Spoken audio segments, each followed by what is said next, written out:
help each other. We help each other out. We help each other out.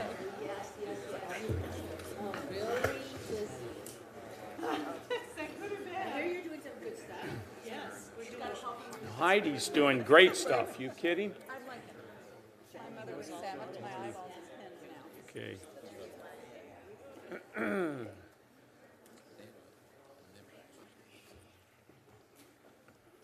Okay, everybody. I don't know if we have all of our participants here, but we're getting pretty close. We have two wonderful senators that have joined us. Tina Smith is here and Heidi Heitkamp, so we're all ready to roll.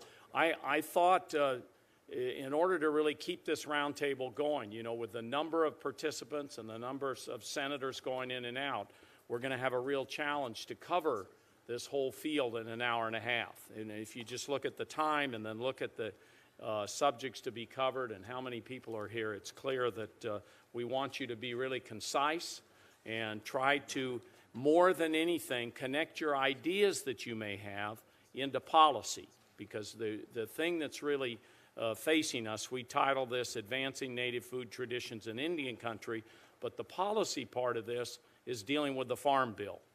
Because we have a Farm Bill coming up this year. I think Senator Heitkamp's on the Farm Committee in addition to be Indian Affairs. And yes, and I was going to say, and so is Tina. Yeah. So there's a real great overlap here that really makes a difference for us executing policy, both doing it in the Senate Indian Affairs Committee and also doing it with the Agriculture Committee. Just in just the most general way, what we want to be looking at is a comprehensive approach to Indian country needs in the Farm Bill. And so any ideas that you have and then connecting those ideas to policy is where we really want to go. So with that, I'm going to open it up. You all see you each have name tags here. I'm going to ask you to just go around and with your, because you don't have it, I know who you are, tell us what organization you're with, and then we're just opening it up for folks to start talking, and please focus on that connection between a great idea and then what's good policy when it comes to the Farm Bill. And my sense is, listening to Heidi and listening to Tina and the hearing we had in the last couple of days, is there are so many good ideas in every single title of the Farm Bill in order to advance this whole discussion in terms of the native foods and native traditions and where to go there. So, Jackie, why don't we start with you? Just tell us who you're with, and then we'll jump into the whole thing. Okay. So, hi, I'm Jackie Peda. I'm the Executive Director of National Congress of American Indians, and I'm also the 4th Vice President of the Tlingit and Haida Tribes of Alaska. Yeah. So we get just... Good afternoon. My name is Stacy Boland. My native name is Mackinac Kwe, which is Turtle Woman, the responsibility of speaking the truth for all the people.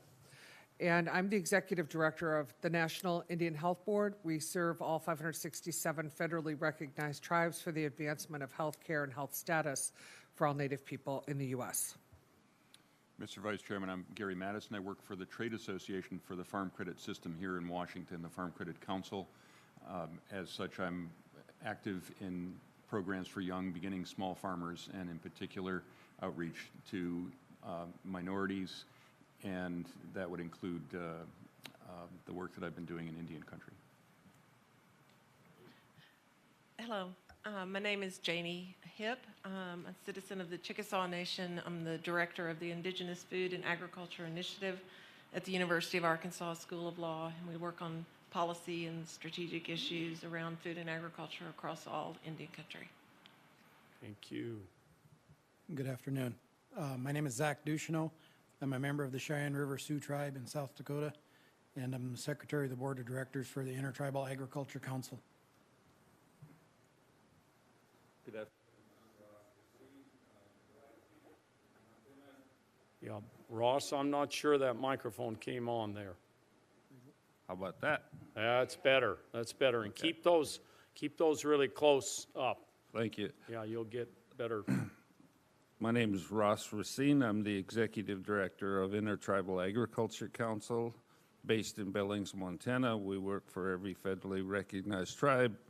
We've been involved in every farm bill since 1990, so we kind of have a history, and thank you for the invite. Thanks, Ross.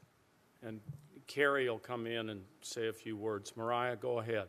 Yes, my name is Mariah Gladstone. I am the founder of an online cooking show called IndigiKitchen, which is dedicated to revitalizing traditional foods, as well as on the board of the Native Youth Food Sovereignty Alliance and a champion for change through the Center for Native American Youth. Thank you for being here. Lionel? Good afternoon. My name is Lionel Haskey, and I'm very honored to be here with everyone and to contribute some ideas. I work with the Navajo agricultural products industry. I am a professional engineer there, and my responsibilities include the business development, infrastructure, and the infamous Navajo Indian Irrigation Project. Thank you. Thank you. Keith, before you say anything about Shakopee and your responsibilities, I'm going to let Tina give a little bit of an introduction for you. So I'm taking Senator's prerogative to introduce my friend Keith Anderson, who is Vice Chairman of the Shakopee-Medwakatan Sioux community. Keith and I have been friends for a long time, and I greatly appreciate you being here.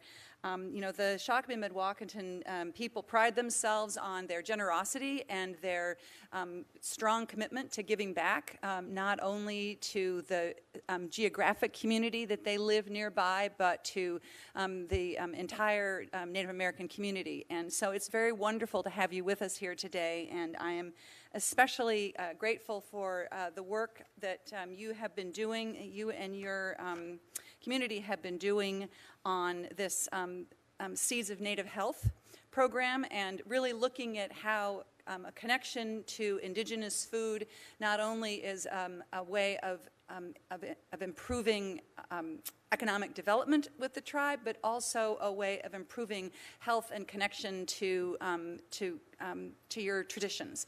And so I think you bring a lot to this conversation. I'm very happy to be able to be a part of it. Thank you, Tina. It's a thrill to have you here. It's and to be here. I thank you very much. I hope I can help, and I'd be remiss if I didn't mention that I'm working also with Ross as Ross Racine as co-chair of the Native American Farm Bill Coalition. We're trying to put together. We've got over 40 tribes now. I think 41 coming on board as of today to identify and hold on to what we have with the Farm Bill, but identify more opportunities and stand as one in that voice. So, and Zach and Janie as well. Mm-hmm. So thank you for that. Wonderful for words. Thank you. Okay, thank you, Keith. And you kind of hit it on the head there, trying to figure out. And I think that's what this roundtable is all about. What are our opportunities in terms of the Farm Bill? So with that, hey, Ross, go ahead. That's the spirit I like. We get this thing rolling there. Good. Thank you. But when we look at advancing native food traditions in Indian country, I have to remind everybody that agriculture is the tradition on our reservations, not the product. And we have to think about it in that frame of mind. In 1998, we testified before a joint Senate Ag and House Ag hearing, and we said, we realize our future will come from the Indian use of Indian resources. There has never been a society in the history of the world that has survived without the ability to feed itself. A return to our proud stature will come through the ability to sustain ourselves on what we have left of our homelands. And to me, that sets a tone for where we should be going with this Farm Bill. We have 72,196 Indian operators. We have 56,092 farms. we generate $3.3 billion annually with our products. So when we start talking about feeding ourselves through the use of this farm bill, we have to look at specifically those programs, one, that we believe this committee can help us with. One of those is access to rural development programs. The second is access to credit. I will address the rural development programs, and I'll turn it over to the brains of the outfit, to Zach, to talk about the credit part of it.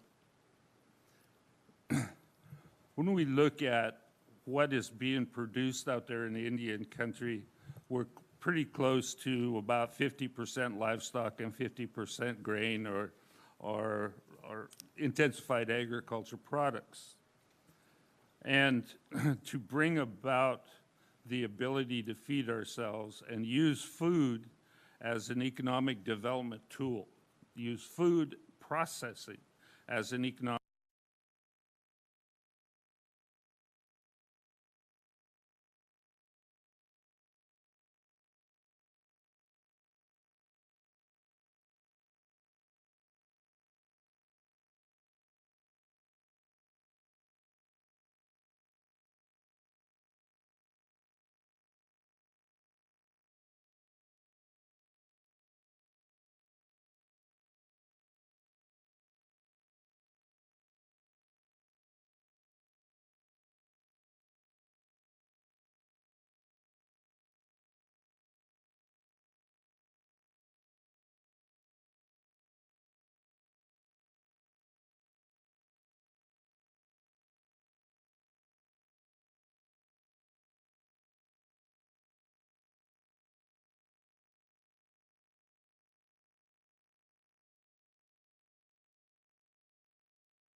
at that community would enable the agency to better determine the ability to repay or eligibility for programs. Ross, well, let me just interrupt you there. Carrie just came in, Carrie Billy did, and let her just tell us who she's working with and why she's here today, wanting to participate in this roundtable. Great. Thank you very much. Sorry to interrupt you. I'm Carrie Billy, the president and CEO of the American Indian Higher Education Consortium, which is the nation's 36 tribal colleges and universities. 34 of our institutions are 1994 land grants. So our tribal colleges have a great stake in the Farm Bill reauthorization and in agriculture issues in general. So thank you very much for inviting us to be here today. Thank you, Carrie. And one of the things I'm going to do, because we want the ideas that are put on the table, people to react to them. I wish I had a little gong here. At about 2 minutes, it's going to we're going to try to move this along so you can react to each other and have a roundtable. So I don't mean to be impolite to anybody, but when you hit the 2 minutes, I'm going to kind of say, let's give somebody else a chance to either float another idea or interact with you, if that's okay, Ross. And you hit 2 minutes, okay? Can I pass it to this guy? Yeah, you can turn it over to Zach. You bet. That's good. Yeah, absolutely. Turn it over to Zach, Mr. Chairman. Yeah. Thank you, Mr. Racine, and thank you, Senator Udall. The other tenet of what the Intertribal Ag Council and the Native Farm Bill Coalition are seeking in the development of the Farm Bill to improve agriculture in Indian country is access to credit. And I can be pretty brief in my comments because it can all be summed up by one question that I would have liked to have been a senator for once in my life to ask Chairman Berry and our good friend from Nappy. For Chairman Berry, I would have asked, if you didn't have a casino on Interstate 44 to generate the revenue to fund your operation, how far along would you be in having the first Native American-owned slaughter facility, and how much food would you be distributing out of your goodwill to your community? And where does a reservation like the Cheyenne River Sioux Tribe in South Dakota or the Standing Rock Sioux Tribe in North Dakota go to access that resource? We have to develop fair access to credit to address the credit deserts that exist on every Indian reservation. And we've got quite a list of requests attached to Chairman Berry's testimony from yesterday, but we will submit some comments for the record. But I'd like to just leave that hanging out there, Senator, and pass it on to the next person so we can get a discussion going about that. Yeah, Zach, where do we get the resources? And that's very, very important. I mean, what you've hit on is the capital and the ability to, and so some tribes are in a situation where they can get that capital going and do something really significant, and that's why, Gary, you're here to talk about farm credit a little bit and what we could do. All right, I think I got a cue there. Yeah. I'd like to point out the difference between what Zach was just referring to, which is the tribe having access to credit and individual producers having access to credit. And that's really the larger problem in saying that individuals lack access is I see as a larger problem for having a sustainable and pervasive Indian agriculture throughout Indian ag country where it can be done, whether it's livestock or where there's water that something else can be grown. And the problems as a private sector lender trying to deal with securing a mortgage, Farm Credit has a requirement that we must have a first mortgage for a land loan. That puts us right into the process of dealing with the Bureau of Indian Affairs and being able to get a certification from them that the land can be, in fact, mortgaged by either, whether it's individually held trust land or tribal trust land. It is a mixture of lands, as you know, on reservations, and it makes that credit, or the delivery of credit subject to a piece may be fee simple, a piece may be under a trust in some way, and it has been a source of confusion that has allowed the whole, I'll take it on all of us that lend money, a lot of us to just plain say, no, it's too complicated, we can't do it. And where I'd like to move the conversation to, which we're doing with the Intertribal Ag Council's creation of a community development financial institution, is so how can we get around that problem? How can we, I'm not here to ask you for something in the Farm Bill, Senator, sorry to not give you something for your list. We do think that with concerted effort, we can address a lot of problems outside of that, and I'll let Zach or someone else who can better talk to the problems of dealing with the BIA speak to that issue. Yeah. Anybody else? Jackie, did you? So not on that particular issue, but I think, I think it would be good, maybe, I'd like to put some context to the more universal issues because there's a lot of specifics that people will bring out from their own interest areas. NCAI also is a proud partner in this Farm Bill Coalition, and so it's been really good for us to have these conversations. But when I look at overall some of the overarching pieces that we need to be very aware of, one of those overarching pieces is just the very simple thing we say all the time when you talk about local governments and states and tribes. So think about that context all the time. When we look at previous farm bills, one of the biggest issues was the "and tribes" was left out, and that created a lot of the problems that you'll hear from some of those that have specific ideas and recommendations to put forward. Another overarching principle is remembering the importance of self-governance and self-determination. And so looking at the principle of 638, what a great principle that has been in bringing up the capacity of tribes when we're dealing with governance issues and governance responsibilities. So when we look at the SNAP program, you know, a food distribution program and model that's critical, thinking about that local governance and how that can be empowered by a 638 principle behind that. And so that's another universal kind of thing I'd like to put on the table.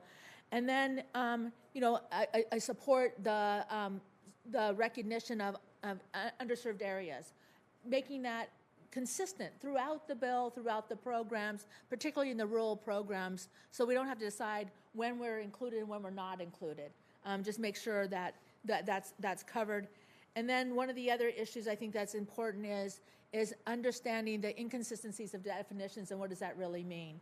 So how do we apply these programs with inconsistent definitions, whether it be with how we determine the status of native lands or programmatic definitions, and it will just make it a lot easier for implementing and understanding, even for the lenders, to be able to make sure that we have comparable. If you think about overall the things that we've been talking to you about for all year and all last year, which was government parity. So what we're asking for again is government parity through the lens of the Farm Bill. Great. Thank you, Jackie. That was great. That was right on 2 minutes there. You're going to get a gold star.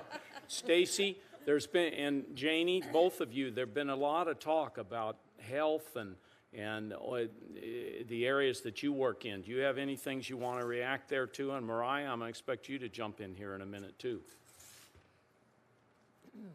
Well, Chairman, thank you very much for the opportunity to speak to this.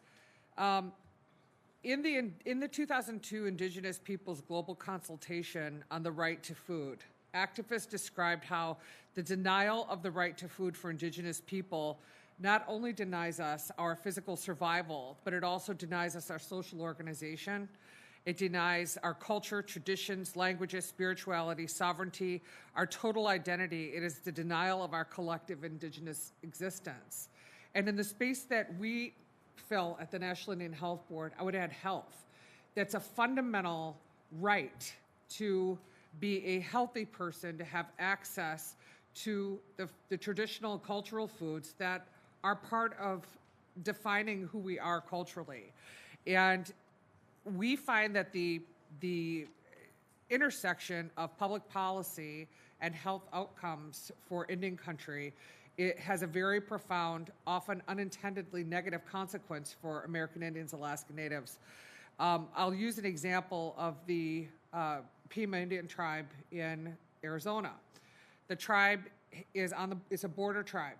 When the boundaries of the United States were formed, half of that tribe ended up in Mexico, half of it ended up in the United States. The tribal members who reside in Mexico, there was recently a study done on this. They were able to still have access to their native foodways, their cultural practices, and their nutrition practices. They have experienced better health, lower incidence and prevalence of diabetes, which is really diabetes, cardiovascular, obesity. Those are like foundational health challenges that are directly tied to food and other factors as well. But on the American side, they have some of the worst diabetes numbers in the world. They have been removed from their ability to produce traditional foods and to be able to access the ways that they would traditionally live. That is duplicated throughout the United States. For example, another tribe, the Pima Maricopa Indian tribe, relies on the Gila River traditionally for irrigation, to have fishing and all of the traditional practices that they would have to bring food in for their traditional ways of being healthy. They even, the river is so sacred, they even have songs as part of their traditions to honor the river. But through the last 100 years, the damming of the river, which originates in New Mexico, has resulted in it being almost a trickle most of the year. Now, there's been some recent movement on getting some of their water rights back, but this is foundational to the ability of that tribe to feed itself and to have healthy ways to practice indigenous foodways and honor health. I want to mention two things. I know there'll be another opportunity, so I'm not trying to be a 2-minute burner. But I want to mention first and really support the comments that Jackie made about sovereignty and about self-governance. In the health arena, there has been a tremendous growth in self-governance and the abilities of tribes to run their own health systems and implement the healthcare systems for their peoples, and it has been tremendously successful. This can also be tremendously successful in the area of agriculture. And when you talk about the SNAP program or the federal distribution program on Indian reservations, these programs can be run by the tribes. Even the states have difficulty implementing them effectively. And the states have tremendous resources that the tribes do not have. So with proper investment, again, not quite the way that it was mentioned earlier, but another form of investment to bolster administrative ability and bring technical assistance to the tribes.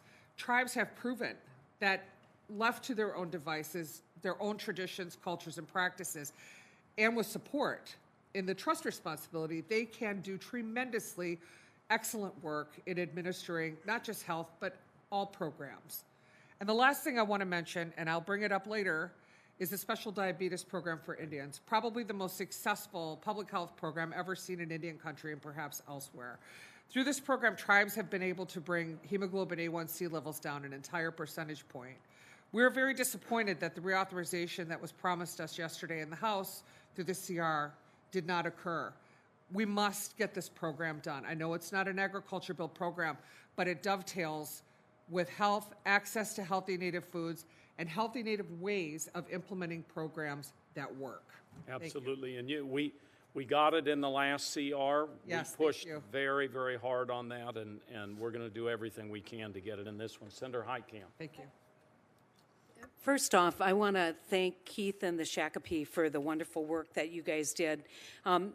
Just by happenstance, I was at an Indian gaming meeting, and I think your report, Janie, had just come out, and you had a copy of it, and we were able to get a copy of it. There's a number of things within the Farm Bill that's not just exclusively dedicated to food and food security. There's a number of housing things that I think are also significant, and I think you did a great job highlighting where we've fallen down maybe on some of the housing programs as well. I don't want to focus on that since food is a critical piece of what we're talking about today, but probably in follow-up talk a little bit about some of the housing ideas you have for the Farm Bill. But Mr. Chairman, if I can, Vice Chairman, if I could just run through some of the things that we're planning on doing. What I asked my staff to do is take the Shakopee report and identify things that we think we could introduce in a separate bill to lay down a marker for the Farm Bill. And so I want to run through some of these, but I want maybe in response, Janie and Keith to tell me if I've hit the right priorities, if there's other things we need to look at, because the report is pretty complete, and I think it'd be difficult to get everything that is recommended in the report. So we're looking at introducing a bill, and probably next week, that'll establish a permanent Rural Development Tribal Technical Assistance Office.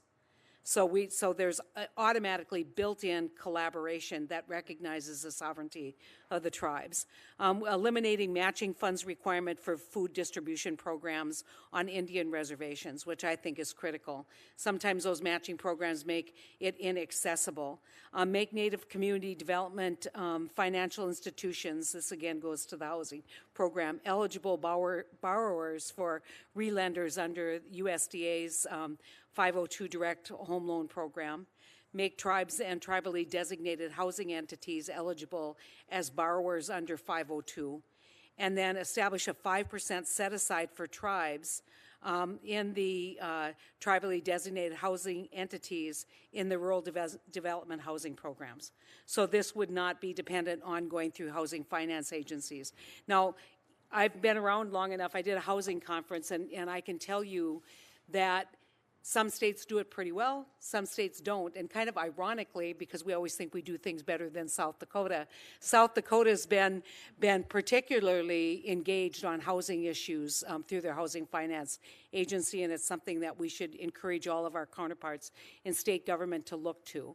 But I think when you call through some of the stuff that you did, and you realize how comprehensive and extensive it is, I think we got lost in some of the minutia, and it would be really valuable from either one of you to give us ideas from that report where you see the top priorities. And maybe Keith, you can start out, or Janie, I don't care who looks at it. Yeah, thank you, Heidi, and I know you'll be fighting for all those ideas on the Ag Committee. Yeah, I mean, this is... Keith, please. Okay, I would just, I'd like to step back for a second. I would be remiss.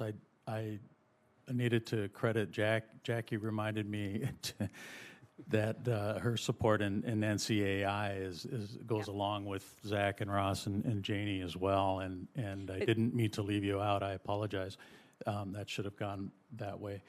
I don't know if I'm the best to prioritize that list. I do certainly emulate the areas that you've identified, and I also have some things to add to that. But if I think you guys might be better aware of how that would prioritize as far as our report goes. Keith, one of the things, and Zach raised it, which is value-added agriculture and meat processing. You know, one of the challenges that we know we're going to have in Standing Rock, if we ever get that project off is training, and there's a real opportunity to benefit training in other tribal meat processing facilities, cross-training. There's some really great things we could do, but value-added agriculture is a critical part of this as well, especially as it relates to buffalo and beef. There is technical assistance available too in other areas, are available in other bills as well that could be applied to. We were talking about that this morning, and that's definitely on a priority. I don't know where exactly, but it ranks right up there with the technical assistance with the bill, the technical assistance beyond that. And also, when you're talking about value added, whenever when you're talking about value added, some of the other things in our recommendations that we've talked about together was, you know, just being able to be part of the whole marketing scheme of agriculture and products. So when we talk about the meat slaughter plants, one of the big pieces is going to be able to make sure that we are able to deal with export issues and deal with all of the other kinds of food production pieces, and that tribes are at a level playing field in those arenas. Janie?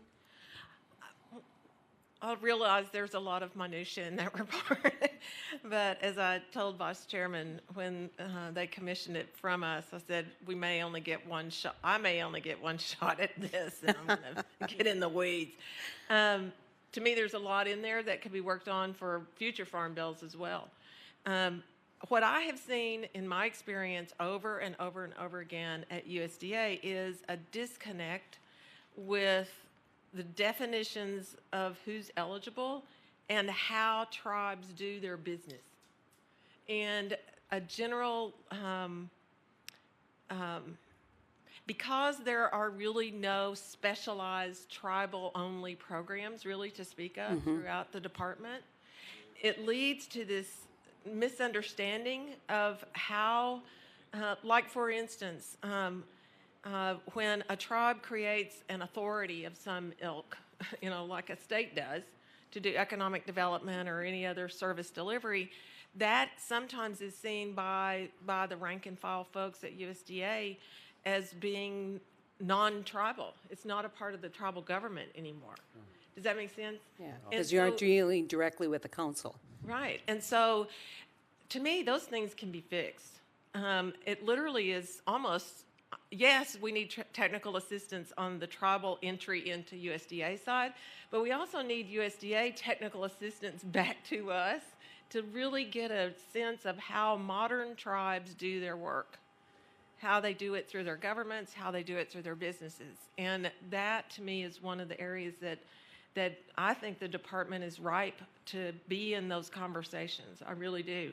And I think that they are ready to be in those conversations. Do you think that establishing a permanent rural development tribal technical assistance office, is that the first step towards that identification and that awareness of sovereignty, and that these are entities that need to be dealt with directly? I believe it is for rural development, particularly if you think about the value-added producer grant program. That thing is so technically written by Congress because they're very key.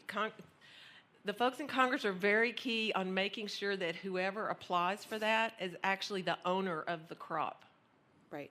And not some broker out there. And so convincing the folks who actually manage those programs that they are actually looking at someone who owns the crop, then that's an important piece. We actually, when I was back there, we actually did we did a year and a half of background work with the Office of General Counsel to explain how tribes do their business in food, so that it led to an administrative notice that was sent out throughout the entire department to actually explain to the rank and file people all the way down how tribes did food. But that kind of technical assistance office would help. Right, Ross, just before we go to you, Janie, I know I'm working on legislation in terms of 638 of USDA programs. How does that fit into what you're talking about right there? It's the same piece of the puzzle. The puzzle of being able to take it over and do it, right? Yes. And so okay, Ross, go ahead.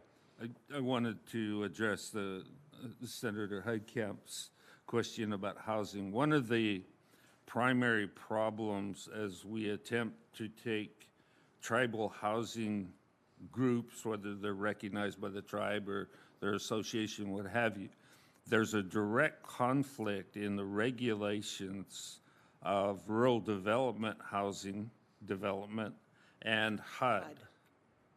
And one of the things this committee could take a very close look at is how can we align those two housing programs to benefit, to remove some of those barriers and allow tribes to make greater use of rural development housing programs. So more harmonization between HUD and USDA. There you go.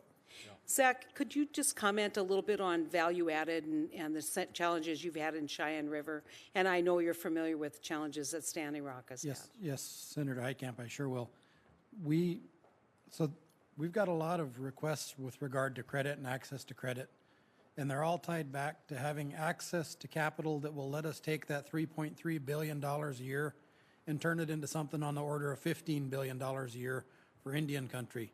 Because the $3.3 billion a year represents the producer's share of the food dollar, which is anywhere from 11 to 14 cents. So there's some math to be done there, and it doesn't take a lot of impact before you realize if we take $15 billion and spread it throughout Indian country, that's more than the BIA budget, that's more than the Indian Health Service budget. We can take care of our own things if we have the resource to develop the infrastructure to get to value-added agriculture, so we're selling food instead of selling food products into the commodity cycle. Yeah, I know. Absolutely.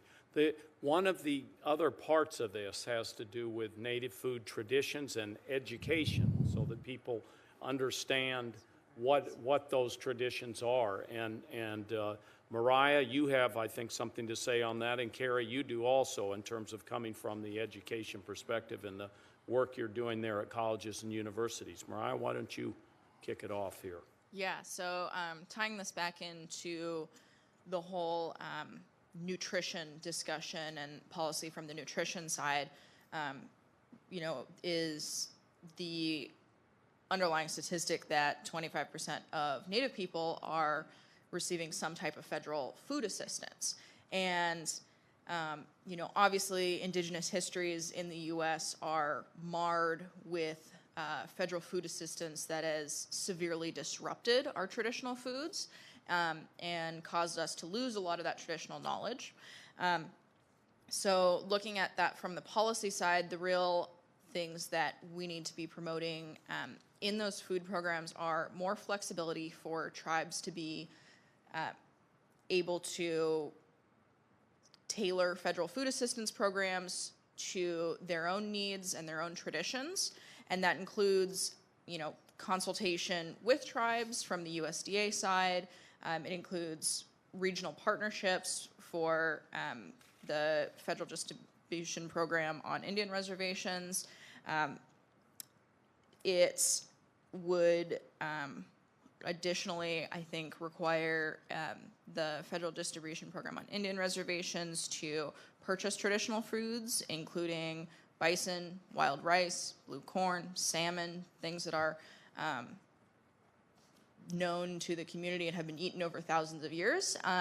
Not only is there a nutritional benefit to the recipients of that, but there's an additional benefit of promoting the Indian producers, and I think that's key as well, to revitalizing a lot of those traditional foodways, and then, of course, allowing participation in both the FDPIR as well as SNAP. So Great. that's my brief summary there. Yeah, and people can find that on your videos, right? All of that. My videos are much faster than that. Okay. Carrie, and then Tina, I'll come to you here. Okay. Well, first, before I speak to that issue, let me just throw out one idea about with the rural development and the community facilities funds. What would be really useful, I think, for Indian country, I definitely know for tribal colleges, is if there was sort of these are loan programs, but if after a time they could be turned into grants. So there could be a loan forgiveness after 5 or 10 years or something. That would be extremely helpful to our tribal entities that are trying to build tribal community facilities. But related to this, we've been talking about food, but research is critically important. And, by 2020, we're going to have 10 billion people on this planet. Right now, we only have the ability to feed half of them. So this is a huge global challenge in addition to being a challenge for us as Native people. And tribal colleges are doing research to try to address these issues, the big global challenges, but in a way that's place-based, that's related to our land and water and our people. For example, at Nueta Hidatsa College in North Dakota, they're doing research on Juneberries and trying to find native pollinators to restore that the habitat for native pollinators so we can exploit Juneberries. Juneberries are an ancient plant that have incredibly high levels of protein, calcium, antioxidants, and they sustain generations of people until westward expansion has practically eliminated them. So tribal colleges are doing research in that area through specialty crop research. So that's one thing that we really need to strengthen and make sure we maintain throughout the Farm Bill, specialty crop research. But there's also a huge inequity in the research funding. So right now, the state institutions, the 1862s, get $263 million a year in formula funding for research. $263 million. 19 HBCUs get $51 million a year, formula-driven. 34 1994 land grants get $1.8 million in research funding that's competitive every year. So we have an idea to use Commodity Credit Corporation funding, $17.5 million a year from Commodity Credit Corporation to establish additional funding to support research in Indian country for native plants and place-based research. That's how historically Hispanic serving institutions were funded in the last Farm Bill. There's legislation to increase funding for the 1890s that has been introduced in the House. So we think that we as Native people need legislation similar to that could really help spur the research that we need in Indian country to exploit and to do more value-added crop production. Senator Smith, please. Great, thank you. Well, I have a question first on the food side of this. You know, we've had some of our tribes in Minnesota have had some success with developing international markets for their food products, like wild rice, for example. But I'd be really interested to hear from any of you about what we could do in the Farm Bill to try to expand opportunities for building those, markets. Yeah. Ross. Honest, I'm not trying to hog the show, but IAC holds the contract with Foreign Ag Service for the market access program. We're the entity that took Red Lake, White Earth, Leech Lake all overseas to market those products. We've been basically flatlined since 1997 when we first entered into this agreement with Foreign Ag Service. It's a wonderful program in that what we have found, when you talk to experts, they tell you you first need a local market, a regional market, and a U.S. market before you ever think about going overseas.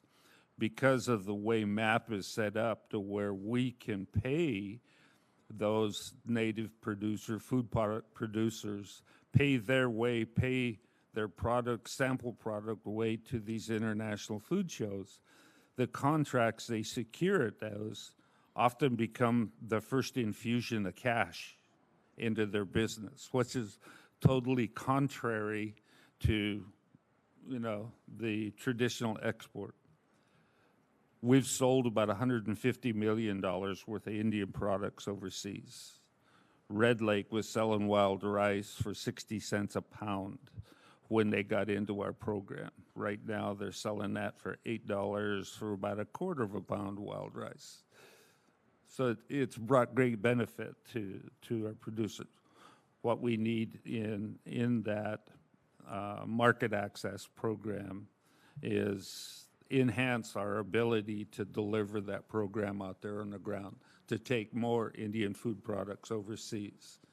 And the greatest thing about that program is there's a lot of Europe and the Pacific Rim countries that know more about us as Indians than we know about ourselves.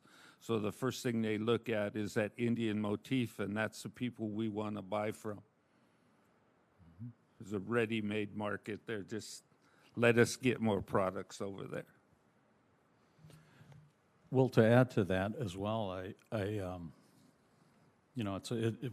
what Ross is saying is an ability to promote that international trade opportunity and find ways to send Zach overseas. And no, I'm sorry, but it had happened before, and needs to happen again. But just adding on, and everybody has a little piece of what I have to say. IHS and Interior use a Buy Indian Act requirement that could be applied to USDA, so its purchases of food affirmatively seek out the native producers and the native products. Promoting that international trade and require USDA to purchase a higher portion of food from the local and regional sources and supply those, and not try to send bison to California, Southern California, or wild rice to Alaska, but keep it regionally appropriate or culturally appropriate to fit with our traditional customary diets. And I think I'm just going to throw this out here as well. You mandate that public law 93-638 statute and regulations apply to all aspects of and I think we're hearing those pieces in that's what I took out of what Jackie had to say.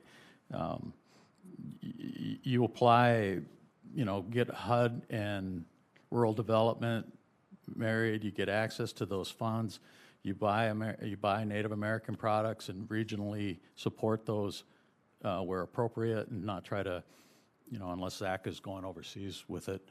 But find ways to apply that comprehensive use of Buy Indian and apply it to the USDA.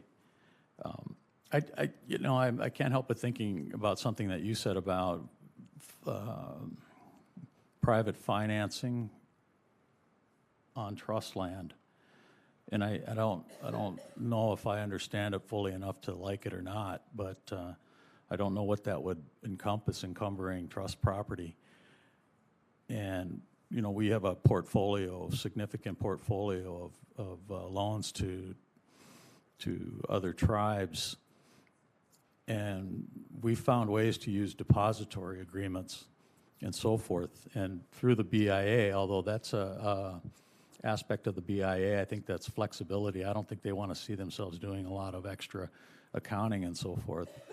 But if you can get in front of those depositories, it's probably not as solid as garnering a piece of asset such as land, but I don't know if I'm hearing it right. So, yes and no, but I'll accentuate the positive and say one of the things that we've talked about with IAC is the idea of a first loss loan fund. So essentially a depository agreement, but a source of capital would be put up by tribe or tribes that would allow any private lender, farm credit or whoever else, to go on to do lending in Indian country, no matter what the ownership of that land was. It would make that ownership irrelevant, because in the first place, the issue is that securing a mortgage, and then in the second place, it would be recovery, and where that lending could essentially be brought to Indian ag country through contractual arrangements to allow the tribe to have full control over what happens on tribal lands, but the lender is secured so as to be able to encourage to actually show up and do business there.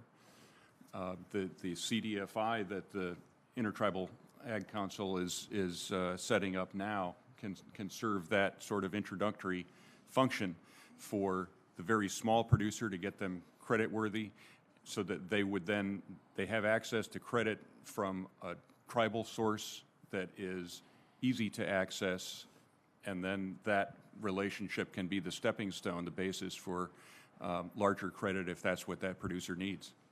You could almost get in front of those USDA loans or turn them into grants and get that depository security that way.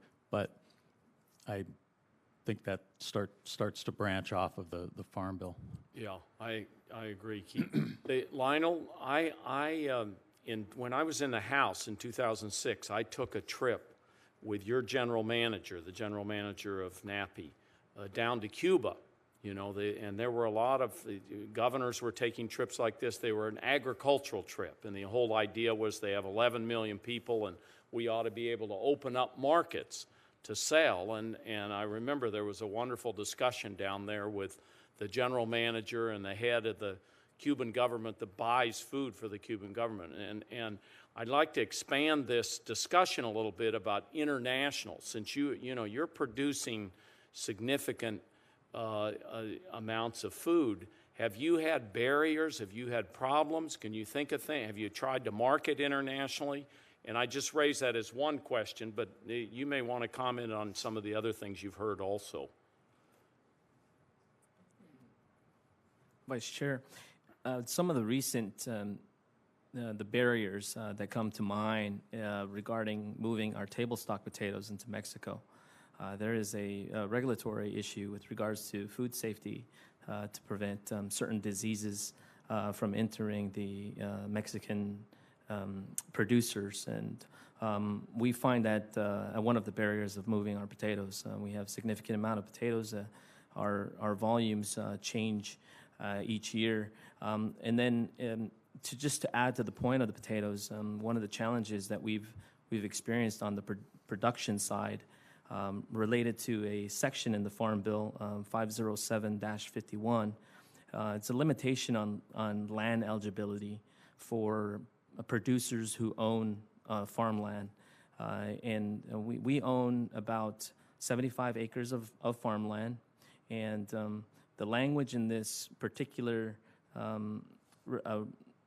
regulation states that some of our acreages that are under sublease are not they're not eligible for us to receive CSP conservation funds for cover crop growth. And since potatoes is one of the crops that we typically need to use cover crop after the season's over, it's been a challenge on us because we've initially in 2008 for CSP we've been funded a full acreage for cover crop, but recently it's been changed. Going back to the international market, we move beans into the international markets, and also through our sublease contractors, they move a lot of alfalfa into the Asian markets. What we understand is that the product quality is very good. I think some of the programs that are related to MAP, my understanding is that our invites to some of these conferences, some of the challenges is that the buyers want a price at that moment. Just based on our internal procurement process with our business, we have to develop contracts and develop the right pricing by going prior or after we go to these conferences to make sure that we validate the prices that we're gonna give. Thank you for that. Janie, please. Janie, just before you start, I'm going to slip out, but Catherine Cortez Masto's coming, Tina's still here, and we'll keep the roundtable discussion going. All of you should know that this is, this is part of the record. I don't know if Janie was a witness yesterday. We've made this whole roundtable a part of the record, and so if you would like to submit additional things after we're finished, please feel free to do so, and that'll be part of the record, and will really help us in terms of working with all of you in improving the farm bill. But go ahead, Janie, and Tina, I'm going to give you the thing here. Thank you very much. Thank you. I just want to Looks like I've just made a rapid rise to power in those. Don't let it go to your head. Go ahead, Janie. I want to pick up on one thing that Lionel was just saying, and another thing that Carrie was talking about as well. With regard to food safety, the Food Safety, you're welcome. The Food Safety Modernization Act was passed, and it is having significant changes in a lot of areas. Produce, new rules. Mm-hmm. Animal feed, new rules. Mm-hmm. International movement of foods, new rules. Our initiative was selected in a competitive round to be basically the Native Center for Outreach, Training, Technical Assistance, and Education in Food Safety. We received the smallest amount. We cover over 30 some odd, likely 40 states. And all the other centers have small regions. I mean, granted, they're west, south. It just gives you an example. And the types of questions that we receive from tribes when we actually go out and do the training, which we're being pulled and taxed in many very complicated ways because we receive the lowest amount of funding, and our funding goes down every year in 3 years while everybody else has remained stable. Why? I have no idea. Look, if the money's out there, I'm going to go for it to actually do the work. But why? Why was that built in that way?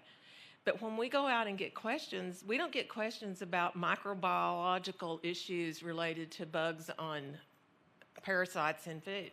We get issues directly related to enforcement, jurisdiction, land tenure, interrelationships between tribal producers and other federal relationships that they have that no one can give us the answer to. And so that gives you an example. But as Lionel said, the food safety regulatory scenario is difficult enough as it is domestically, and that's changing, but it is even more challenging when you're dealing with an international component, and that's built into the export readiness piece that IC does. The other thing I will share just briefly, and I can write a book on it, which I think I will later, is this whole issue of research, education, and extension is so critical. It is absolutely critical. All the tribal colleges are underfunded. Carrie just shared with you why. The extension is even worse, absolutely worse. And it's just, there's not near enough money that's allocated. And the entities that receive the largest amount of extension funding are, if you actually trace the plans of work and the reports on the plans of work, there's no matchup with the audience that the formula is based on with the actual use of the funds. And so it affects the federally recognized tribal extension program, makes it fight for funding every year, and it's been flat since creation, basically. And it makes the tribal colleges fight for their, piece of the puzzle, but you can't actually get this sort of technical assistance done like on a food safety piece unless you've got access to some sort of formula money or the competitive overlay that literally allocates specifically, a set aside or whatever you want to call it into those pots that allow us to have access to that critical information. Jackie. Yeah. Thanks. I'd like to just add on this conversation around food. Also, some simple things is trying to be able to make sure the definitions are reflective of the traditional foods that should be included. So, for example, in livestock, to include reindeer and elk, caribou, horses, those kinds of things are important. Otherwise, it excludes certain native food products from being able to be included, and we want to be able to make sure that doesn't happen. Another thing that hasn't been in our coalition conversation, so don't throw stones at me right now, okay? I'm looking over the guys here. But one of the things that has been a big issue, particularly for certain areas of the country and even in the Protect Native Seeds conversation, is this protection in marketing of authentic native food products. Being able to make sure that they have the proper labeling, that labeling isn't, utilized by those that are not necessarily from a native, authentic food sources or authentic foods or traditional foods. Not any different than genetically engineered versus not genetically engineered food products. And I think that's going to be really important as Indian country moves more into the distribution models, that we actually are able to take credit for those foods that come from our communities. And so I wanted to bring that up too. Yes, Zach. Thank you, Senator Smith. I just want to go back to the trust land and the mortgage of trust land thing, just to provide a point of clarification. Since 1956, an individual Indian has had the capacity and ability to mortgage their trust land and encumber it and properly effect a mortgage with the approval of the Secretary of Interior. Tribes have prohibitions on encumbrance of their trust land, of their land, tribal land, in their constitutions. So that prohibition is a tribal, that's a community-based decision. The individual's right to mortgage trust land is something that since 1956 we've had the ability to do it, but banks still will not do it in Indian country. They're hiding behind the myth, and we need to make sure that we shed light on that, and that's one of the reasons that the GAO report that we're requesting to examine commercial credits lending in Indian country agriculture is so important, and it underlies all of the other credit asks that we've got.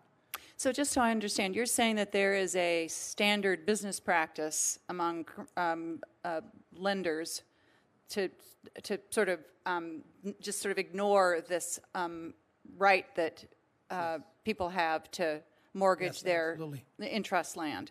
One example that we have on Cheyenne River, there was a young fellow that wanted to purchase trust land, went to the bank to get a loan, and the bank gave him a 6-year note on the land. Instead of a 30 to 40-year mortgage to pay that back, they gave him 6 years to pay back the loan that he got to secure that land. And that's what we talk about when we mention our credit desert. That's not fair and equitable, and that bank is likely getting discount money from the Fed to serve their community. So it's in effect redlining, and we've got banks that will flat tell you, we're not going to loan on your individually held trust land. If I could follow up on that a little bit. Please. In housing, we've done things where tribes have actually created their own loan secure fund, what you were talking about earlier, for agriculture, or basically borne the right of first refusal if there's a default. But really, if you look at the default rate in Indian country, it is significantly low. So it is almost contradicts the rationale from a lender for why they aren't willing to expose themselves to that type of risk. And I think partially it is the expense of managing the loan and actually dealing with some of the initial loan, papers, putting those pieces together sometimes creates a difficulty in the cost of actually managing the loan process. But we've used things like we've created government guarantees, and those are a significant incentive. And still, those, even with government guarantees, it's difficult to get certain lending institutions to come to the table. Partially because I think that once again you have to have a general understanding of the tribes, their business processes, the community, and this element of confidence.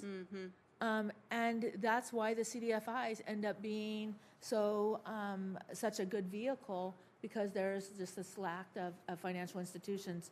Being able to have the CDFIs with greater ability to provide the services, which are a gap, would be an important, it is important in the discussion. But I guess I don't want to put say that lenders should be off the table. I feel like there needs to be more pressure.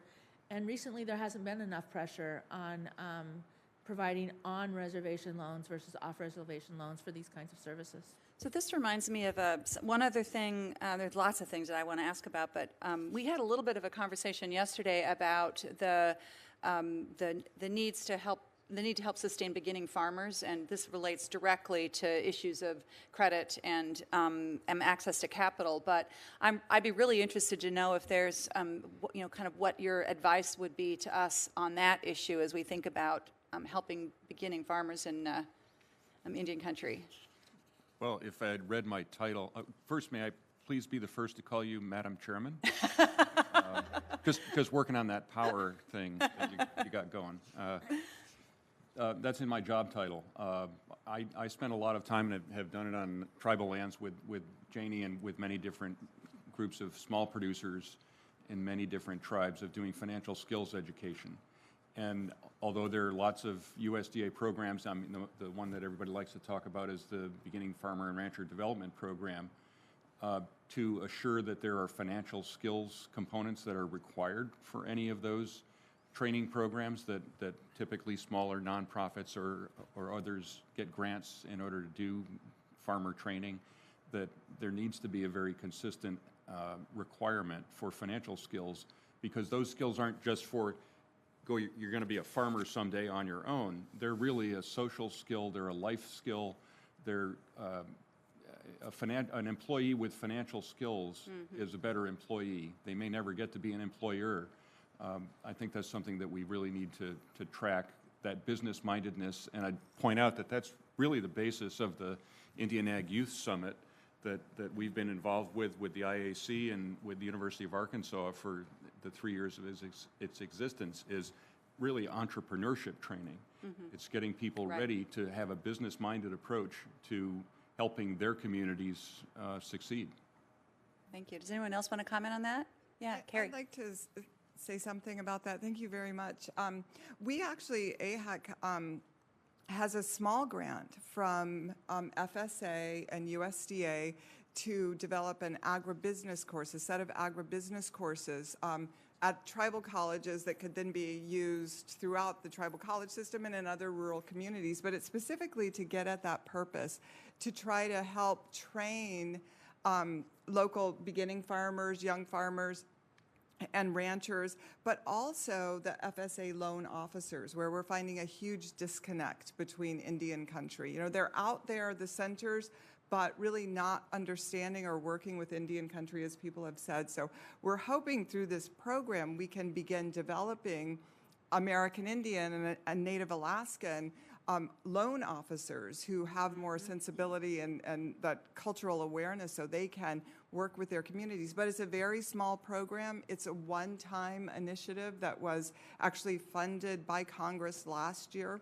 But those kinds of training programs need to be continued. We're developing a component of it's going to be an apprenticeship program, which we think will be really useful. So these young students will be able to, they'll get the academic programs and that baseline knowledge, but then also working in the centers, with the centers. So it'll be that kind of give and take. So they'll be training USDA while they're learning the USDA methods. But those kinds of programs that develop those relationships really need to be continued in some statutory or sustained way. That's great. Thank you. I'd like to add, Madam Chair. Yeah. So we look at our Native American crop program as a small business unit that really has a tough time making the revenue. So it's usually subsidized by the regular business of our conventional crops. Some of the things that we look for in terms of grant funding are along the lines of efficient growing techniques to grow these Native American type of crops. And then on the educational component, the educational component would assist in developing the menu that we would basically supply the food. Locally, we're not set up for distributing to provide product to a federal in a federal bid or 638 system to feed the local programs, but some of the areas that would help is in the efficient growing techniques, the assistance to help traditional native foods pass some of the regulatory and inspections that we have to inspect with our other products, and then also just to address the ready-to-serve menus. As a producer, we can pretty much grow any crop. It's just a matter of growing it efficiently and then knowing what to grow in terms of what would fill that gap for an area that would assist our diabetes plague. What foods would we grow, and then how do we get that food to that through that program? And one of the programs that comes to mind is the COPE program, and I think it's a good source to maybe not guarantee that we'll fill that gap, but to get the menu circulated to us as a producer and try to fill it with the native traditional foods. Thank you.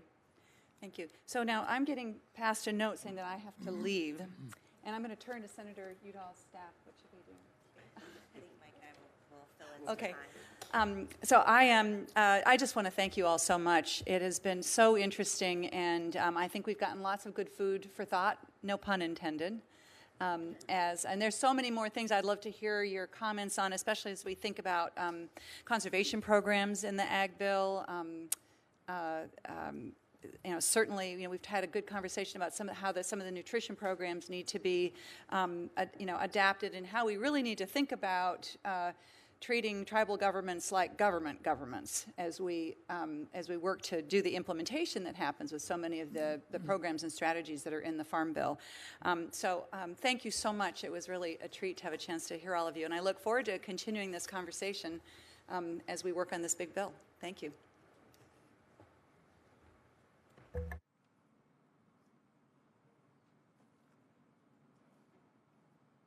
Thank you very much, Senator. Thank you, Senator Smith. And thank you, the panelists, for your indulgence. Mike and I will fill in for Senator Cortez Masto, who I understand is on her way. But we do have a hard stop at 4 o'clock, so it gives us a little over 10 minutes. I thought that I would pivot a little bit, and I think Senator Udall has a great interest in hearing from folks about really just expanding opportunities for Native youth in farming, bringing Native youth back to their homelands to really to not just cultivate and harvest their foods, but pass on Native food traditions to the next generation. So I understand that NAPI has a scholarship program that really trains Native farmers, has a scholars program that I think has been pretty successful. I know NIHB through your SDPI work, perhaps you can speak to this generally. And also just, I know that there's a Native Culinary Institute, or there's a, Miss Billy, you may speak to this about how our Native youth are really being trained to also prepare these foods and reach a larger audience. So with that, I'll kick it off.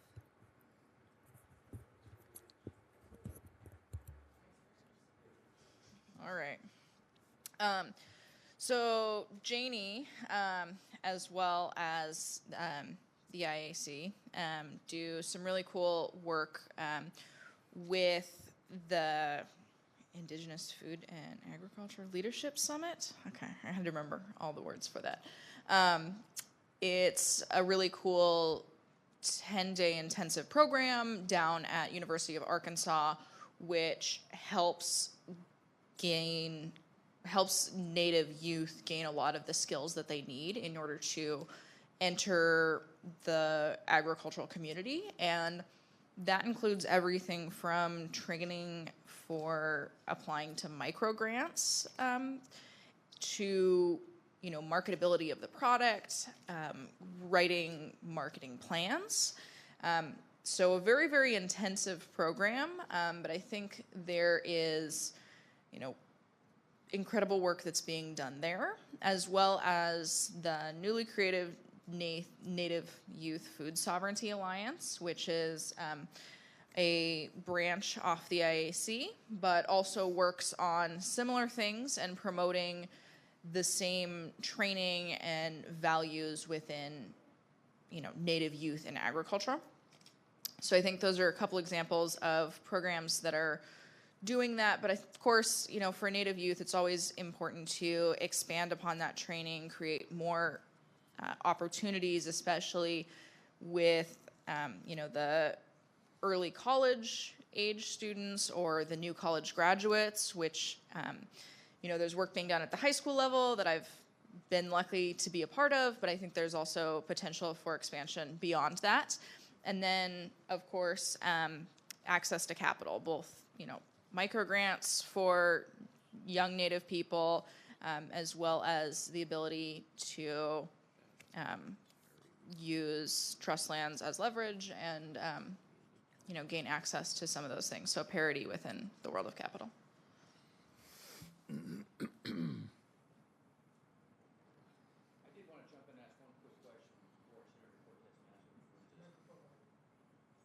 Just want to jump in real quick.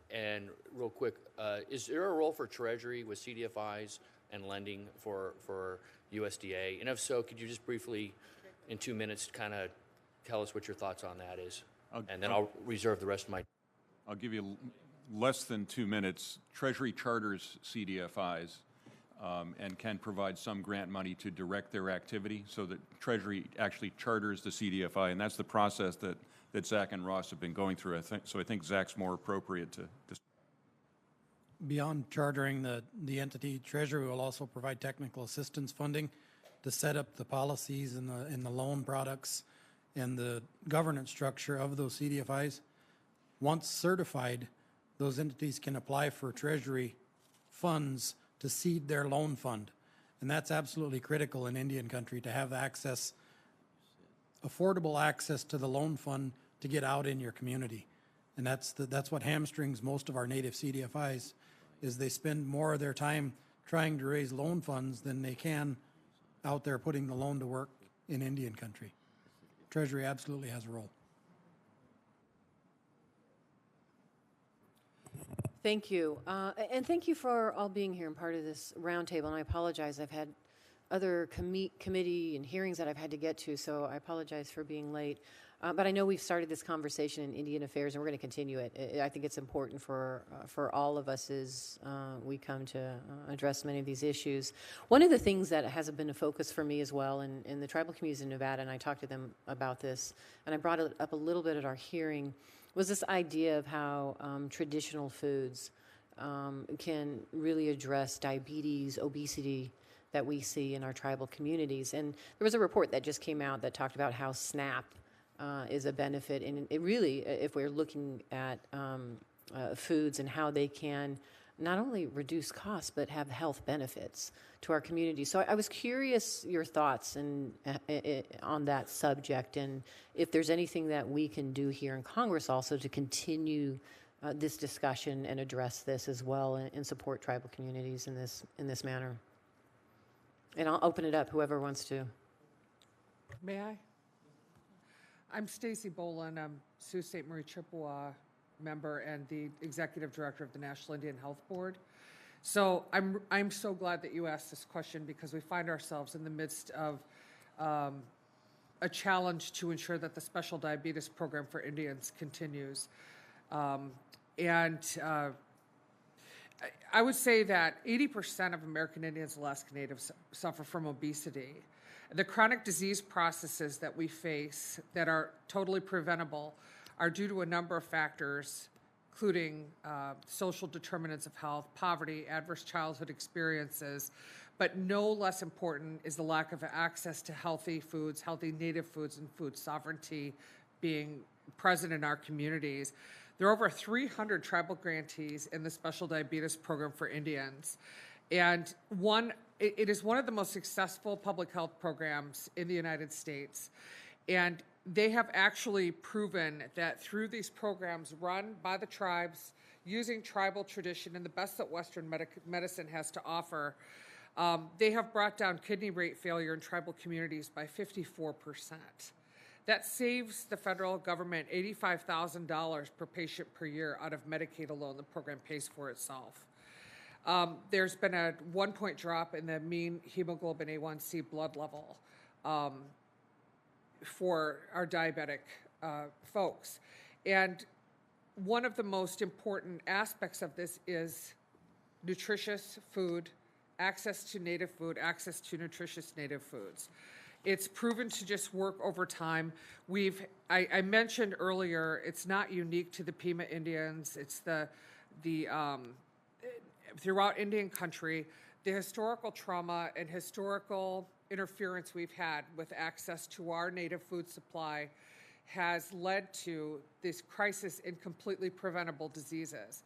Having foods that are not wild rice, that are not bison, that are not juniper berries, and the variety of foods that we as Native people, salmon, that we rely upon has led to the incidence and prevalence of diabetes in our communities. In the 1970s, there were no diabetes among Alaska Natives. It didn't exist. And through 60 years ago, it didn't exist in Indian country.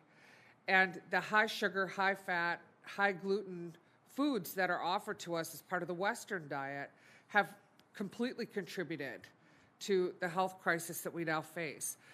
But we certainly have the capacity to bring those numbers down when we're supported, when we have the ability to direct our own programs and rely upon our own sovereignty and traditions to meet those health challenges through the food.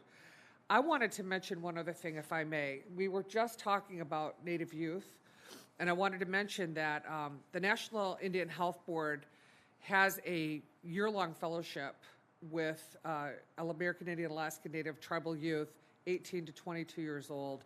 It's a brand new program. It's part of First Kids First, generously funded through the Kellogg Foundation that we share with the program with the National Congress of American Indians, National Indian Education Association, and National Indian Child Welfare Association. Our part of this is part of what we're doing is creating this fellowship in policy so that we believe that if you're born Native, you're born into politics. And so it's very important to understand and respect tribal government, federal government, congressional actions, and how they interplay with us as Native people. Our people are having to fight to the Supreme Court for the right to our fish. I mean, that should give some weight to how profoundly important access to our native foods are. We had 22 kids in our last cohort, and they put 2 resolutions forward that could be anything they chose to bring to the Board of Directors of the National Indian Health Board for consideration for advancement. And one of them is funding for native food sovereignty.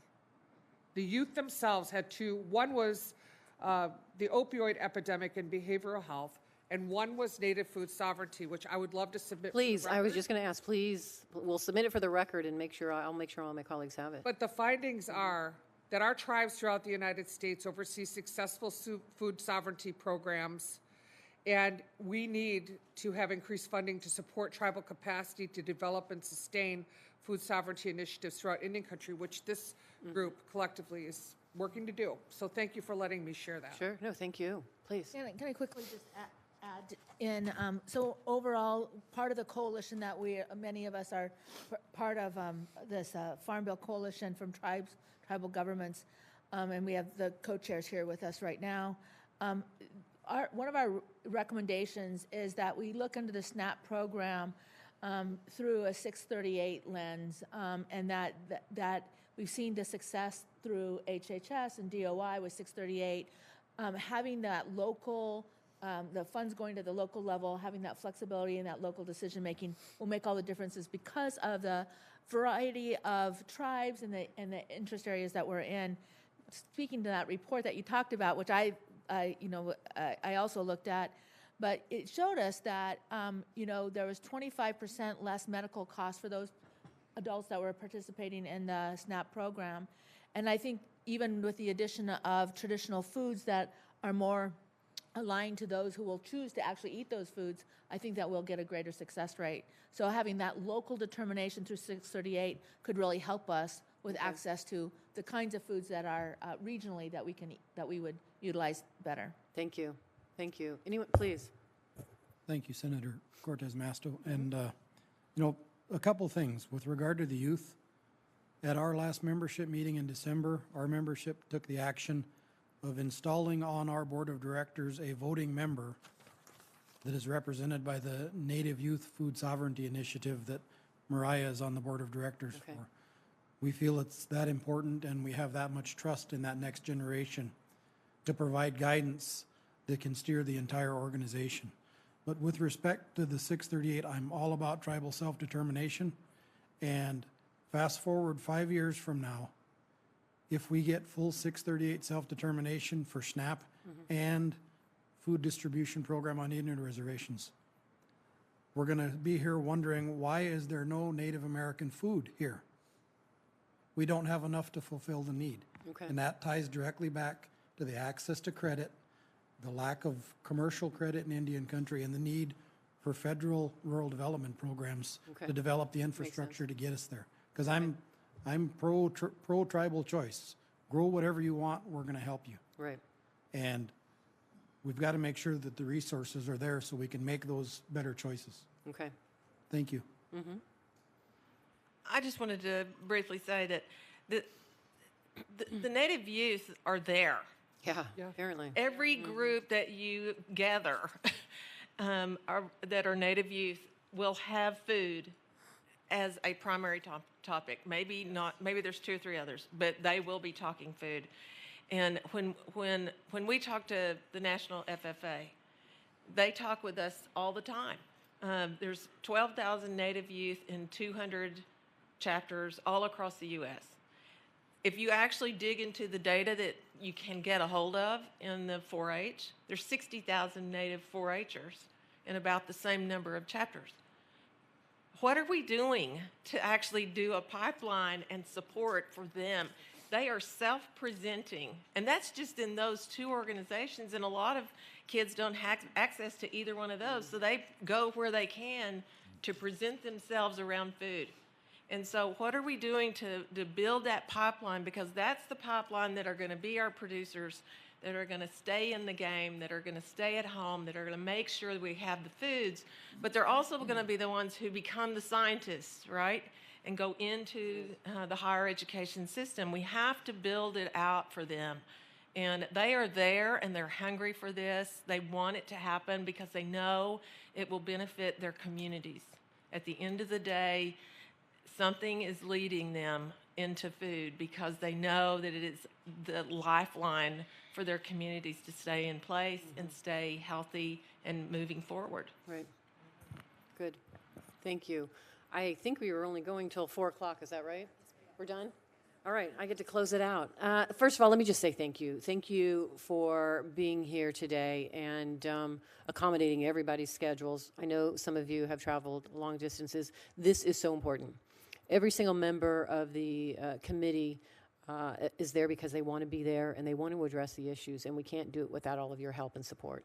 So please know that we are committed to working on this issue, committed to continuing the dialogue and discussion with all of you, and cannot thank you enough for being here and participating with us. So thank you again, and I will close out the hearing.